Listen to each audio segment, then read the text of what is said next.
If you've ever looked for a quick way to build your credit, I bet you've heard this one. Just get a friend or a family member to add you as an authorized user on their credit card. It's always pitched as this super easy path to a better score. But is it really that simple? All right, so let's talk about this so-called credit cheat code. I mean, the promise is pretty tempting, right? You get to skip the line, you instantly get to benefit from someone else's good financial habits. Sounds almost too good to be true. I mean, it seems totally logical. Your score should be guaranteed to go up, right? Well, hang on, because the actual data might just surprise you. Get this. A study from LendingTree looked at a group of consumers with, okay-ish credit, near prime. And 3 months after being added as an authorized user, their scores didn't go up. Nope. On average, they actually dropped by 18 points. An 18-point drop. That is the exact opposite of what everyone expects from this. And a drop like that can seriously hurt, pushing people closer to that subprime range where it's way harder to get loans. So, what is really going on here? Why does this supposed hack backfire so often? Okay, to figure out why it goes wrong, we first need to get really clear on how this whole thing is supposed to work. So let's break down the mechanics. All right, first things first, the basics.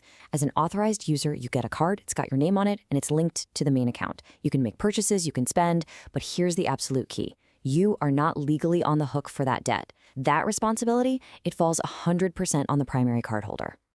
Now, this is super important. Do not confuse being an authorized user with being a joint cardholder. They are worlds apart. As an authorized user, like we said, no legal responsibility for the debt, no credit check needed. But as a joint cardholder, you share everything. The credit check, the legal responsibility for the bill, and the headache of trying to separate the account later on. Totally different ballgame. So, how does this actually mess with your score? Well, it all comes down to the two biggest pieces of the pie. Your payment history, that's a whopping 35%, and your credit utilization, which is another 30%. When you become an authorized user, the history and the utilization of that account can get tacked onto your credit report. And just like that, it's directly hitting the most important parts of your score. Essentially, what you're doing is called credit piggybacking. Think about it. You're literally hopping onto someone else's credit history, and you inherit all of it. The good, the bad, and yes, the ugly. And that's exactly where the trouble can start. Okay, so let's really weigh the potential upside against the very, very real downside. Because trust me, success here is not a sure thing. Look, on a perfect account, the benefits are awesome. It's easy to see why people love this idea. If the main cardholder has this long, beautiful history of on-time payments and they keep a low balance, you get to slap all that positive history right onto your own report.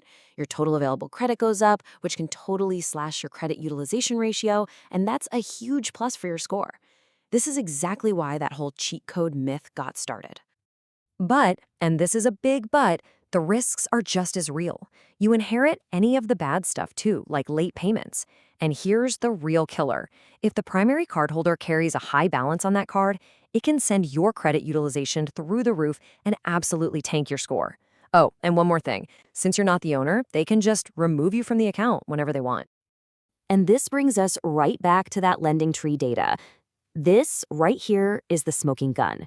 For the people who were added to accounts that actually decreased their overall credit usage, yeah, their scores went up, but only by about 3 points.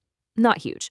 But for the people who got added to accounts that increased their utilization, whoa, their scores plummeted by an average of 34 points. That is the trap right there.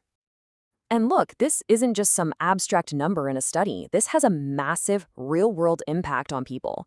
We saw one user on Reddit share a story. Their spouse's score dropped by 90 points after being added to a card that had a huge balance from a balance transfer. I mean, a 90-point drop, that can be absolutely devastating financially. So as you can see, this isn't a simple yes or no kind of thing. It's a calculated risk, and it means you have to be incredibly selective. So let's talk about how to approach this decision wisely. Before you even think about saying yes to this, you have to have a very open, very honest conversation with the person who owns the card. You need to ask 4 critical questions. Number 1, is the payment history absolutely perfect? No exceptions. Number 2, what is the balance and credit limit right now? You want to see that utilization rate way, way below 30%. Number 3, does the card issuer even report authorized users to all 3 credit bureaus? Believe it or not, some don't. And finally, number 4, what are our ground rules for spending and payment? This is all about trust and clear communication. And hey, if that conversation feels a little awkward or the answers aren't what you hoped for, that's okay. Just remember there are plenty of other options that put you in the driver's seat.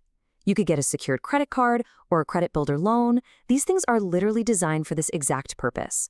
You can even use services like Experian Boost to get credit for the bills you're already paying anyway, like your utilities and rent. So, when you boil it all down, what's the single biggest takeaway here? It's this. Your success as an authorized user is completely out of your control. It is 100% dependent on the financial discipline of the primary cardholder, not just their past, but their future too.